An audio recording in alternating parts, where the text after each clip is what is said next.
My boys, it is time for Leagues 2 information, and I've never been happier to get off of work and be delivered such amazing good news by the mod team. Shout outs to the mod team for making Leagues 2.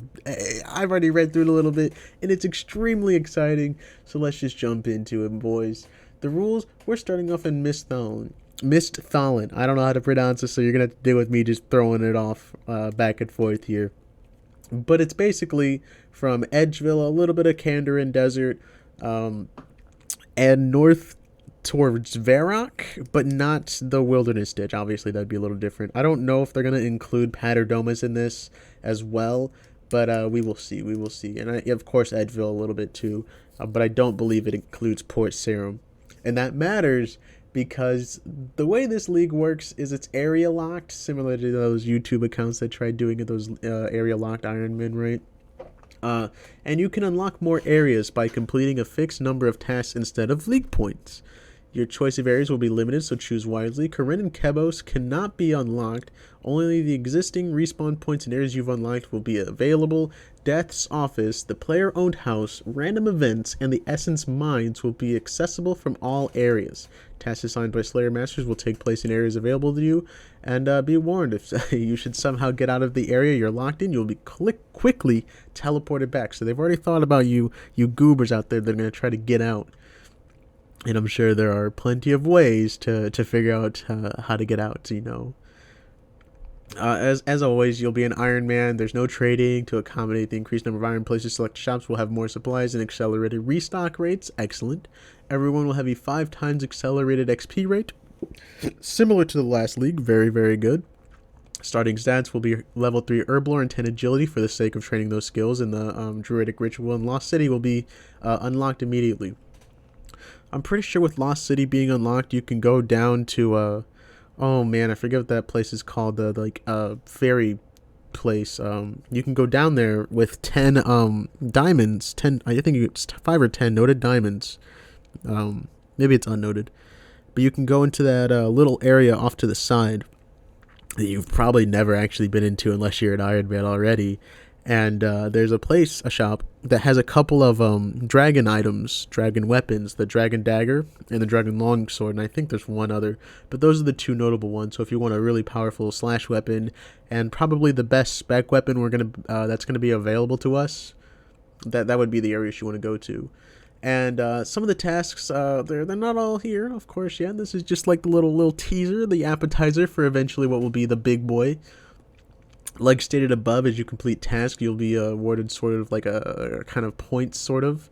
And these will unlock more areas as opposed to just like more points or something like that, right? It's very interesting.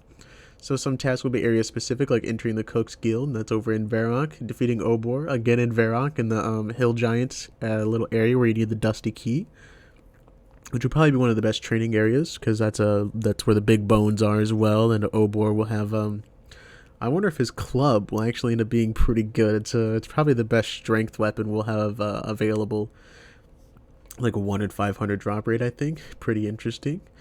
Craft 500 water runes is just another example, and receive a Slayer task from Vanaka. Examples of more general tasks will cook 100 sharks.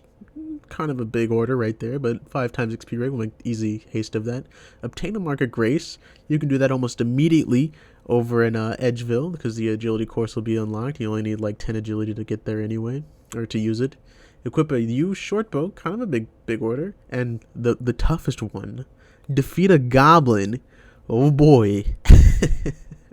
The relics this time around, let's just skip. I want to tell you really quick. Your run energy does not drain. It's passively unlocked that your run energy does not drain. They were just like, that was the universal relic last time.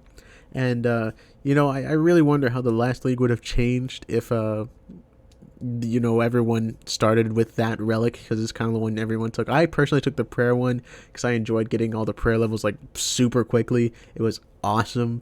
But, yeah, not having to walk everywhere across, especially Korend. Oh, boy, was that a pain in the ass. But back up to the first 3 relics we get to choose from. They don't show the rest, of course. Not yet. Resources gathered from fishing, woodcutting, and mining will be multiplied by 2. Resources generated this way will not provide additional experience. However, the resources you gather are sent directly to the bank if you have space. If not, they'll be placed in your inventory. This one's probably going to be pretty solid. I don't think it's as good as the other two, but I can see why people would want to take it. Production Master is insane in my opinion. When doing the following activities, all items will be processed at once, rewarding full XP. Smelting ore, smithing bars, making cannonballs, fletching logs and cutting bolt tips, cleaning herbs and making potions, cooking food and making jugs of wine, crafting leather, uncut gems, glass, jewelry, pottery, staves, and spinning flax/wool will all now be done in one click, dude. That one sounds like the one I imagine most people are going to take, just because, as we learned with the last league, speed is what matters. Getting things done as fast as possible in the last league, travel, getting places faster, mattered a lot. And then there's Relic 3, Skilling Prodigy. All non-combat skills will permanently be boosted by 10. When skills are boosted beyond 10 levels, the boost will over time drain back to the standard plus 10 boost. By the same token, when skills are drained down, they will eventually restore. So this basically means, I'm pretty sure, at least, you can boost, like with a spicy stew or something, to get another plus 5 boost. So you can have a temporary, at least, plus 15 to any level, any non-combat level. So plus 15 to Herblore, for example. That would be huge. You would start the game with 13 Herblore too, just by the way. That sounds pretty dang good to me. It's the non-combat ones, but it's not like those will be too difficult to get up anyway. Combat's super easy to train, especially with a 5 times XP rate. But having, again, plus 10 Herblore right off the bat, and of course having level 3 because of Druidic Ritual being completed, and it's just one of the levels they boom bam you get. 20 Agility too. I wonder if there's any shortcuts that just like automatically gives you access to. We'll have to think about that a little bit. The rewards they want us to kind of give them feedback for, which is wonderful. That's how these things usually work. There's always this wonderful back and forth between the community and the mod team, which boy and howdy do I just love that about RuneScape. And they want us to help design more tasks, create more rewards, and theory crafting gameplay strategy with fellow adventurers. As with Twisted League, we want to make sure that we make Trailblazer the best it can possibly be. And man, just with the little things here, this already sounds insane. Also, area locked sounds pretty cool. I actually want to show you guys something. So this is Mishthalin. This is pretty much what we have access to off the bat. I imagine there will be some sort of like black fog here or something along this ridge, or maybe up towards Barbarian Village, kind of cutting off the back of Draenor Manor or something. Or maybe they'll allow us access to Barbarian Village, but like this line here straight down will be all that we can access for going this way, at least. I'm sure we'll have Draenor Village unlocked. And Edgeville, of course. Well, at least I would believe it would be Edgeville. So this is the area we would have Paterdomus over here. So yeah, I guess we would, but I don't think we'd be able to get all the way over there. Dig site. I don't think there's anything particularly cool over there. Let me know if you guys know anything over there. And Al-Kharid, and I don't know if they would have like another barrier here. We can't pass the Shanty Pass unless we have enough league points or something, you know what I mean? We can still, I wonder if they'll allow us to still do the duel arena. That'd be really cool if they did.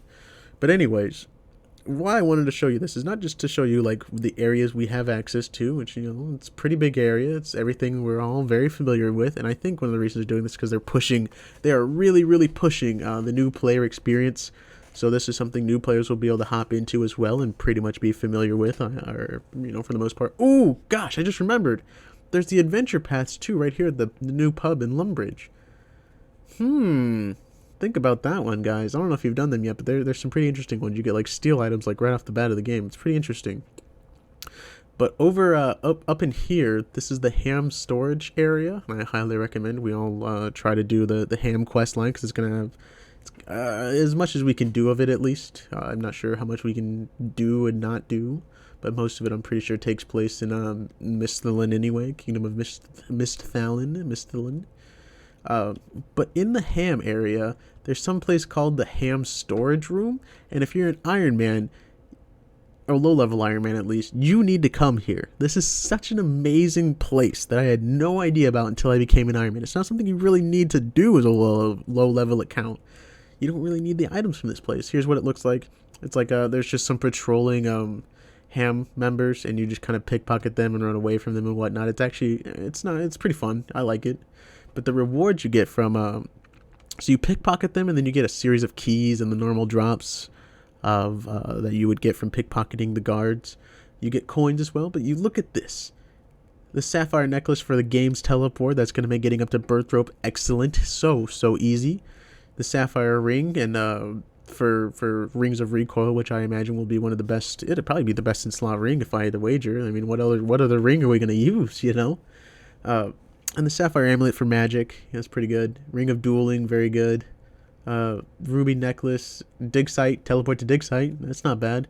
Getting the ruby amulet for probably best in slot strength bonus plus 10, same with fury, and the amulet of power giving what's it, like plus 8 across the board or something like that, and a little bit of defense, like 1 defense and everything, and I think it gives like 1 or 2 prayer as well. It's the general pretty good amulets, pretty okay, and of course you get the normal gems for the sake of crafting, you know, if you want more of those. But I really think, I haven't seen anyone talking about this yet, this is going to be the place that I'm going to rush. I'm going to make it my goal to get to this point as soon as possible in this league, so I can get all of these teleports as soon as possible. This best in slot, most likely best in slot, at least to my knowledge, based on the information we have about this league. Jewelry. This is it. This is my strat, at least, and I'm telling you guys. And the best part about it is, like, I don't feel bad about or worried about telling everyone, because it doesn't matter if there's a lot of people in this area or not. It's not like there's like a limit to the number of people that can be here. It's not going to necessarily interrupt anyone else doing it either. It's also going to be a really easy, one of the best ways, at least in my opinion, to get your thieving level up. You know, you can alch this crap too for gold if you want. It's not that bad. These are pretty close to the alch prices. You know, they give or take 100 gold here or there.